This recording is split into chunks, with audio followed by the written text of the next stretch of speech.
Thrissur കൊടുങ്ങല്ലൂരിലെ special സ്കൂളിൽ അന്തേവാസി കൊല്ലപ്പെട്ട സംഭവത്തിൽ സ്ഥാപനം താൽക്കാലികമായി അടച്ചുപൂട്ടാൻ നോട്ടീസ്. കൊടുങ്ങല്ലൂർ നഗരസഭ ആരോഗ്യ വിഭാഗമാണ് നോട്ടീസ് നൽകിയത്. ശ്രീജിത്ത് ശ്രീകുമാരൻ ചേരുന്ന വിവരങ്ങളുമായി. ശ്രീജിത്ത്, തീർത്തും മനുഷ്യത്വരഹിതമായ നടപടികളാണ് അവിടെ ഉണ്ടായത്. ഈ ജീവനക്കാരൻ ഒരാളുടെ ജീവൻ എടുക്കുന്ന നിലയിലേക്ക്, ഒരു അന്തേവാസിയുടെ ജീവൻ എടുക്കുന്ന നിലയിലേക്ക് പോയി. അപ്പോൾ അടച്ചുപൂട്ടലിലേക്ക് പോകുമ്പോൾ അവിടെയുള്ള മറ്റാളുകൾ, അന്തേവാസികളുടെ കാര്യത്തിൽ എന്താണ് തീരുമാനം? തീർച്ചയായും ഗൂഗിൾ മറ്റ് അന്തേവാസികളെ സാമൂഹ്യ നീതി വകുപ്പിന്റെ കീഴിലേക്കുള്ള ഷെൽട്ടർ ഹോമിലേക്ക് മാറ്റുക എന്നൊരു തീരുമാനത്തിലേക്ക് മാറുന്നു എന്നാണ് മനസ്സിലാക്കുന്നത്. എന്തായാലും സ്റ്റോപ്പ് മെമ്മോ നൽകാൻ കൊടുങ്ങല്ലൂർ നഗരസഭ തീരുമാനമെടുത്തായി ചെയർപേഴ്സൺ അറിയിച്ചു കഴിഞ്ഞു.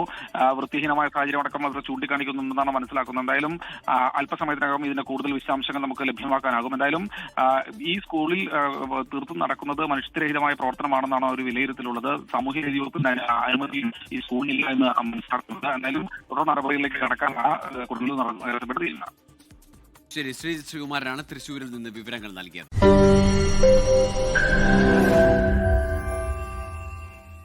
ലോകത്തെവിടെയായാലും ഏത് സമയത്തും 24 വാർത്തകളും ഓഗ്മെന്റഡ് റിയാലിറ്റി പാക്കേജുകളും എക്സ്പ്ലെയിനറുകളും വിശദമായി കാണാൻ ഞങ്ങളുടെ യൂട്യൂബ് ചാനൽ നിങ്ങൾക്ക് സബ്സ്ക്രൈബ് ചെയ്യാം.